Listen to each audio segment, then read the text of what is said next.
Welcome to the CISSP Cyber Training Podcast, where we provide you the training and tools you need to pass the CISSP exam the first time. Hi, my name is Sean Gerber, and I'm your host for this action-packed, informative podcast.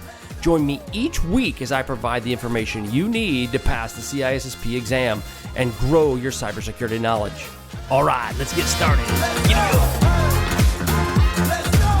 Good morning, it's Sean Gerber with the CISSP Cyber Training Podcast. And how are you all doing this beautiful day?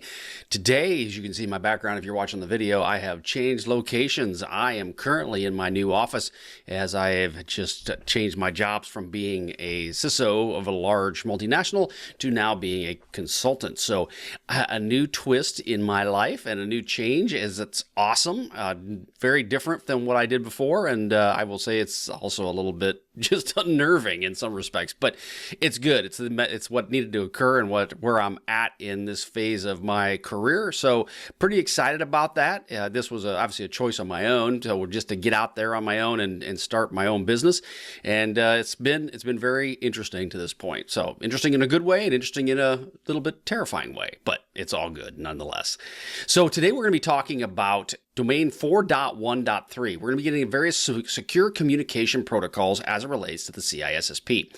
So if you're following along in the book, you'll be able to find that. I can't remember what chapter it's in, but again, it's Domain 4.1.3. But before we get started, there is just going to talk real quickly about the article that made news. We talked about this in our podcast a couple of weeks ago as it relates to the United Healthcare hack that occurred. One of the things that just came up, they are finally making some sort of restitution or able to make some movement as it relates to the United Healthcare challenge that they had with the Alpha V or Alpha V Black Cat hacking group that gained access through a ransomware attack on the U.S. healthcare system. They said they've restored nearly all of Change Healthcare systems for processing prescriptions. That is to say, after a $22 million ransom that was paid, from what we understand. Now, obviously, they haven't disclosed that specifically yet, but all the tea leaves and people talking have basically said that the ransom was paid towards the folks that were hacking into the Change Healthcare system. So the interesting part, though, is that they've been able to get electronic payments back and operational, and this involves the billing between the payments and between the care providers and the insurers as well. So they've been moving forward, which is great, but it's been an interesting part where I think it's been scary for the U.S. government to realize how intertwined this one healthcare system is tied with the U.S. government. Very similar to what happened with the Colonial Pipeline. I think that was also a reverberation throughout the environment that the critical systems such as the healthcare and so forth are very vulnerable to cyber attacks. So again, it's important to you as a security professional to stay on top of these things. One, just so that you are aware that they're happening, right? And also as a security professional, it's your responsibility to talk to your leadership and let them know how this could happen. I've seen various different organizations that utilize these types of events in how they would respond to such an incident and what would be the potential downside of this occurring. So as an example, if you had, let's just say you had a facility, a manufacturing facility, a hospital, whatever that might be, that would to go down. And as you see in this case here, just figure it was down for a month. So you take out the whole ability for paying the ransom. Well, let's just set that aside.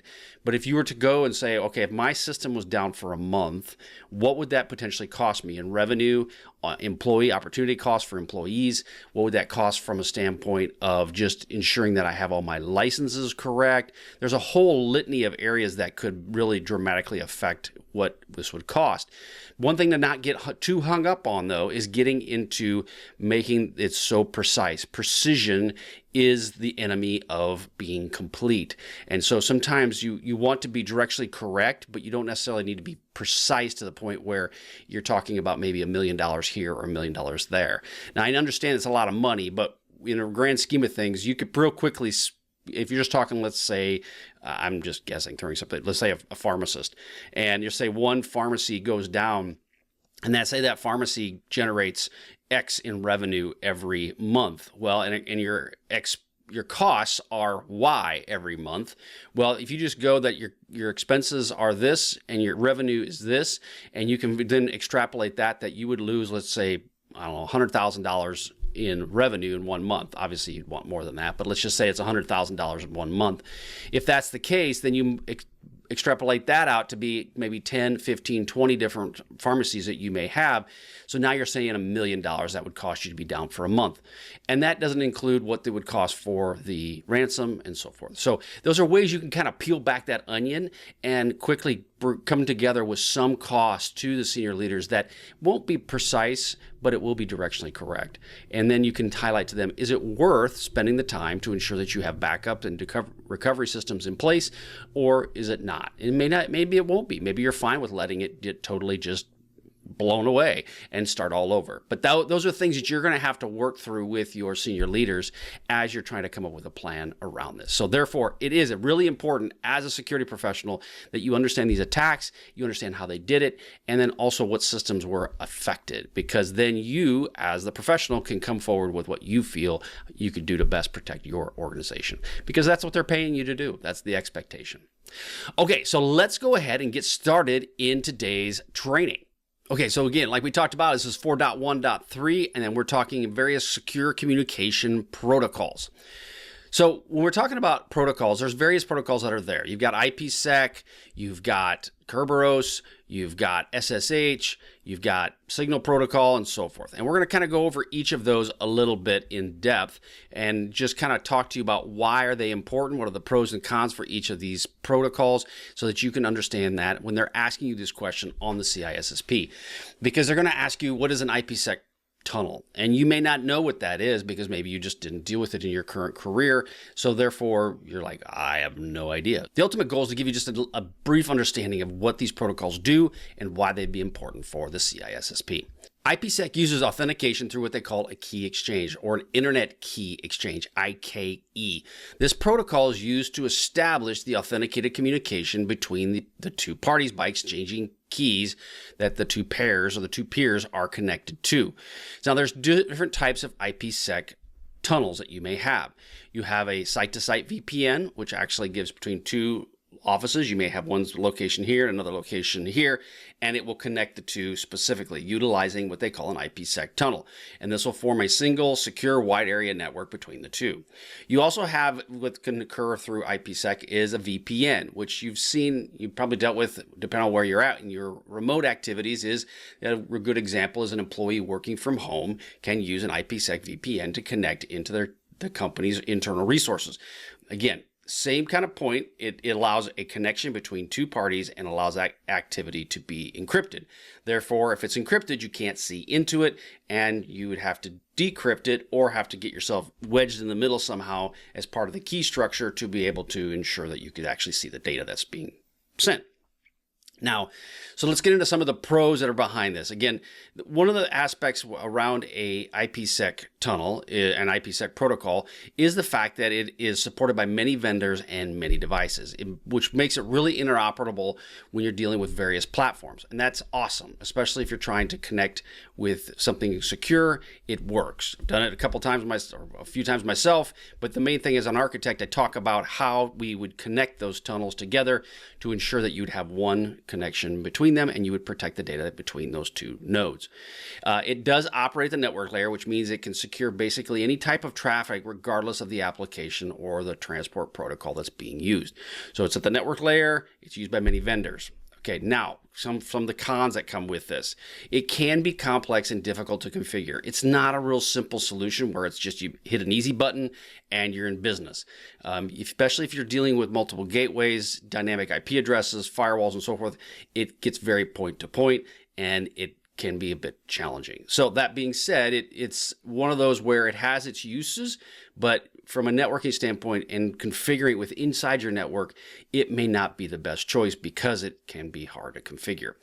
It does require PKI, which is your public key infrastructure, to manage the certs for the authentication, right? And so now when you're dealing with PKI, you have this search, you have to have a central location that will manage those certs, just because you can't individually do it. Especially if you start getting in a large web, it will have to have some sort of mechanism that will manage the keys, the certificates that are inside your network, and then that will actively transmit them as needed. Also a way to rotate them as needed. So it's an important piece where you will need some level of PKI, which includes pre-shared keys, and it also has the ability to exchange keys as necessary. So the next secure protocol is what we call Kerberos.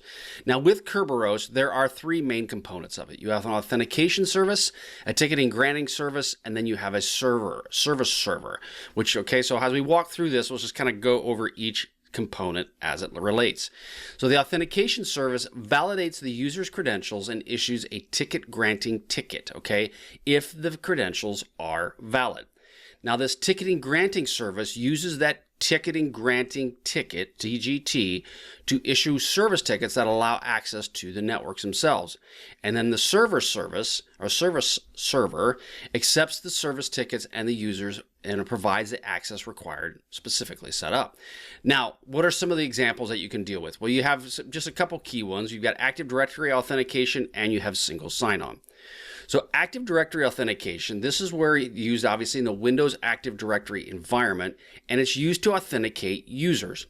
So when a user logs onto a computer, onto a system, Active Directory will then authenticate to you and grant you access to the resources based on what Active Directory is saying and what's connected into Active Directory and what you're allowed to have access to. So many people will think of Active Directory as a networking type product, and it is, but it's also a security product. So again, that's how Kerberos works, through the authentication through Active Directory. Also with single sign-on, Kerberos will allow users to log in and access multiple services without re-entering credentials. As an example, you want to have, rather than have Sean that has a password monkey, you want to, and then monkey 1, monkey 2, monkey 3, you can use this single sign-on capability where it is already federated against Sean, and when Sean logs in, it queries your Active Directory environment, and therefore it knows that Sean has access to this, but Sean only has to remember one password. So it does allow you to have access to email, file shares, and all that stuff with just having one specific password, and therefore you don't have to have multiple passwords based on the apps or the applications you're trying to connect to. So again, Kerberos works really good with Active Directory and single sign-on. It has three main services: authentication service, ticket granting service, and service server. Those are the three aspects to Kerberos. Okay, so let's go over the pros and cons of Kerberos. So it does offer strong authentication, such as your public key crypto, password-based authentication, or potentially one-time passwords, or otherwise known as OTP. It can create tunnels, obviously, between different hosts, allowing for port forwarding, X11 forwarding, or VPN connections. So it does give you that capability, similar to what the IPsec tunnels will give you. Cons is that it does have some availability, or does have the ability to have some man-in-the-middle attacks, especially if the server's public key is not verified. So obviously, if your public key is out there and unverified, you potentially could get a man-in-the-middle attack, and then it can consume bandwidth and CPU resources more than what potentially other protocols can do. Okay, so the next one is SSH. That's your secure shell. Now, secure shell has been used for many, many years for accessing as a secure protocol for environments trying to gain access to something. And one of the pieces that has been an important part of SSH is that it's encryption algorithms. Now, the original SSH that was an open SSH has been deprecated from a standpoint of the algorithm being used as still a SHA-1 type algorithm. And therefore, it shouldn't be used because it can be manipulated. It isn't a strong, secure algorithm. But OpenSSH is still available and used widely among many, many people. So what does SSH do is it provides a secure remote login for a remote machine and potentially the ability to execute commands. Now, I would do an SSH shell to multiple systems. I would execute those commands on that system, and it was a great secure way of doing it in the fact that you couldn't see what I was actually running. Now, the encryption piece of this encrypts the session to protect the data from being read by other individuals, which we mentioned. And the part that comes into is when I was working as a red teamer, we would do this so that we would have access, and we didn't want any sort of decryption type tools to be able to sniff what we were doing. Or I shouldn't say decryption, I should say any sort of Wireshark thing that was sitting on the network sniffing the traffic. We didn't want them to see what commands we were executing. So therefore, we would connect with a secure shell into that environment. Now, the downside of doing that, obviously, is it does highlight that you're doing something that you don't want people to see. So if a person's interested in seeing what you're doing, and now you kind of blinded them, it does tend to potentially highlight the fact of what you're trying to accomplish may not be something you want to look at. Now, it does authentication, uses public key crypto, which to authenticate the remote computer and allow it to authenticate to the user itself. Now, what are some examples around secure shell? You have remote server management, and then you have secure file transfer. Those are some key examples of how secure shell has been used. So as an example, right, obviously administrators will use SSH to securely log into and manage servers and update the server configurations, restart servers and so forth, and our services. The key around that, though, is just the fact that that's a great secure communication method to remote into a system and allows you to have access to what you need to do over the internet and protect it. Secure file transfer obviously allows you to using SCP or SFTP, which is your secure file transfer protocol, and it allows you to transfer files over the network that are encrypted and protected, obviously, so you can't, from the beginning of where you beginning at this point to the end point, they are encrypted, allowing it to basically be protected during that entire process. So remote server management, secure file transfers. Now, what are some of the pros and the cons of dealing with SSH? SSH provides a strong encryption and authentication, ensuring the security of the data being transferred over the network. But it also supports various cryptographic algorithms, obviously allowing for users to have the optimum level of performance. It works great. But it has had some issues in the past, especially with the brute force attacks with using the algorithms such as SHA-1, where they're able to guess private passwords or using passwords and the private key using their various combination sprays that they have. It also could be subject to man in the middle, where hackers can intercept and modify the communication between the user and the server, especially if they're trying to verify the identity using obviously the certificates and the fingerprints that are associated with it. So there's pros and the cons with it. Again, also another con is if you are using an older version of SSH, you could be setting yourself up for potentially having issues just because of that older algorithm that's being used. Now, that other one is a signal protocol. This one came around because of WhatsApp in their secure messaging protocol. Basically, there's a end-to-end encryption, which only obviously secures the communication between the users, that you can read each of the messages. So the communication between point A to point B with the WhatsApp application is secure. It protects past communications being compromised if the keys are stolen in the future. So that's obviously the forward secrecy aspect of it. It has that ability. And it uses AES 256 and SHA 256 to secure the communication path. So again, the Signal protocol is used in apps such as WhatsApp and the Signal for end-to-end encryption. I noticed that I know from folks that have used Signal from end-to-end, and basically you have the app on your phone, they have the app on their phone, you can communicate back and forth with them, and nobody can intercept that conversation. Works really well. The only problem is if they're not in your network, obviously then the Signal app doesn't really work. But it does really have a good way to allow people to have access to secure encrypted communication streams. It does provide, so we're getting the pros and the cons of it. It does provide forward security, meaning the key is compromised in the future. It doesn't affect your security or past future messages.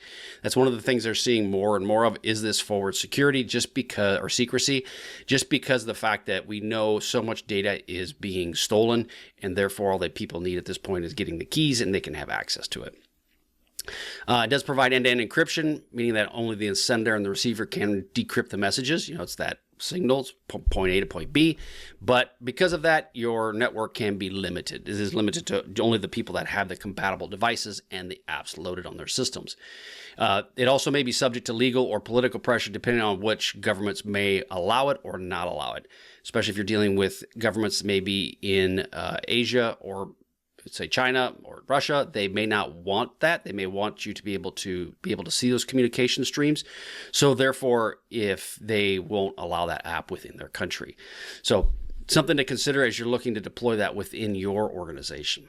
Okay, next one is Secure Remote Procedure Call, or RPC. So there is an authentication and encryption methodology for this as well. So it verifies the identity of communicating programs to prevent any sort of unauthorized access. And it does protect the data being transferred, obviously through a level of encryption. Now, how does RPC work? It's used with distributed apps where procedure calls may occur within a specific remote server. So a client application might use a secure RPC to connect to a database and query the remote server and retrieve the results in a secure form or fashion. So it's just a remote aspect of this, and it does allow the client application to use this secure RPC to connect and execute on this remote server. And therefore the query itself, the request, will be encrypted as well. Now, what are some of the pros that go along with this? It provides confidentiality and integrity, obviously, for these, preventing unauthorized access. It supports various encryption algorithms, which is a positive, right? Depending upon what you're going to be using, it allows for flexibility and it's flexible. Let's just go with that. It's very flexible, and it does allow that to occur. And within your organization, it can be deployed relatively easily, and it makes it a simple process. Now, some of the cons that go along with this is obviously it does need additional overhead for encryption and decryption, which may affect the performance and latency of the communication. It does rely on key distribution systems such as Kerberos and or public key crypto to allow this to happen, which does include increased complexity and some level of security risk.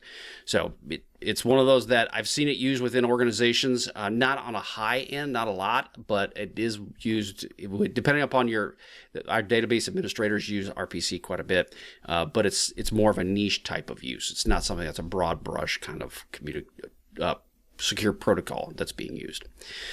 Next one is a TLS, Transport Layer Security. Now in TLS, is that's the primary one that's used. It moved away from SSL to TLS, and I can't remember what version we're on right now, but it's, I think 1.4 maybe.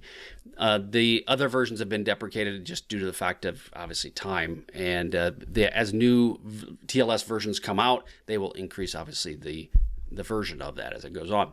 So it encrypts the data that's sent over the internet, such as web browsing, email, messaging, and obviously the main purpose is so that you can't intercept the communications.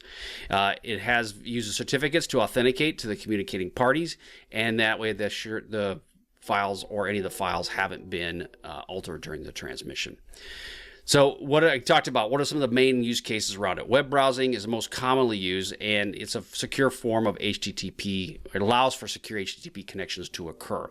So obviously when you get the HTTPS, that's TLS that's working to encrypt that data.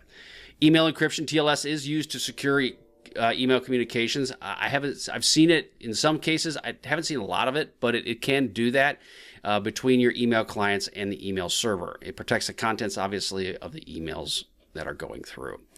Now, what are some of the pros and cons that go with TLS?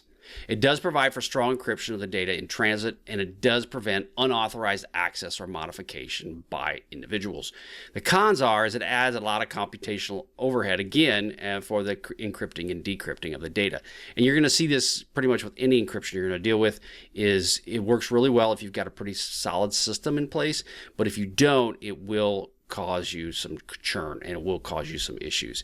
So it requires certificates to be issued and managed by trusted authorities, which can incur obviously costs and risk if they are compromised.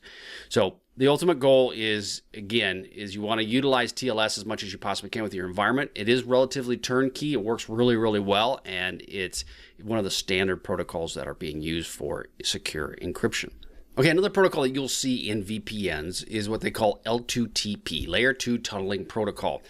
This one has been around for a while, and it works really well for private VPNs. It enables tunneling of data packets between networks, and it operates on the data link layer to facilitate creation of tunnels over public networks, and it helps maintain privacy. The L2TP does not provide encryption itself. It's often paired with IPsec to ensure that the communications is occurring. So it has the ability to do this, but it does work in conjunction, in concert with IPsec. So one of the examples out there I was able to dig up off the internet was one called NordVPN. NordVPN does use a IPsec combination of L2TP and IPsec to establish this communication. With the main thing that it's worked with is that if you utilize, because it's got a geo-restricted capability, it does allow you to use this within different countries as well. So let's go into the pros and cons of L2TP. L2TP is compatible with various platforms and devices such as Windows, Linux, Mac, Android, and so forth. So it's been around, it's available to them, and it does work well.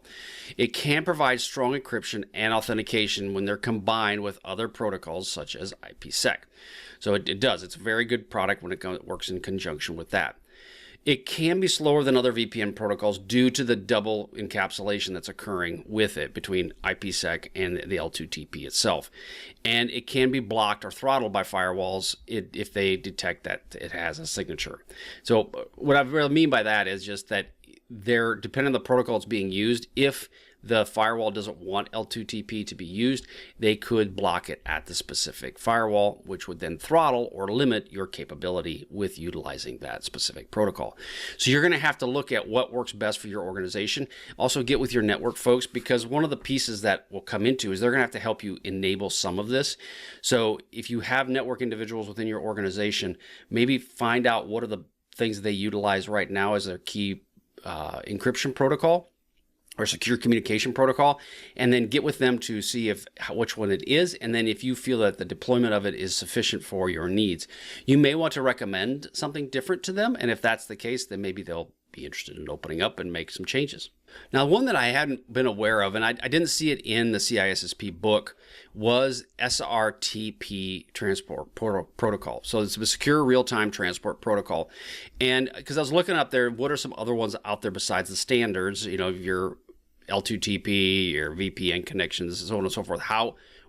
Which ones are out there that that might be becoming to be used? SRTP one, this one came up and it was interesting just in the fact that I didn't really know much about it. It provides encryption, message authentication, and integrity for real-time communications such as VoIP. So therefore, it's over VoIP. SRTP is a good option for that. So what it does is it uses AES and it is a default cipher for the encryption of the data flow that goes between 2 points. And it allows message authentication for the messages and then replay protection against any replay attacks, ensuring that they cannot be intercepted and then replayed back at you.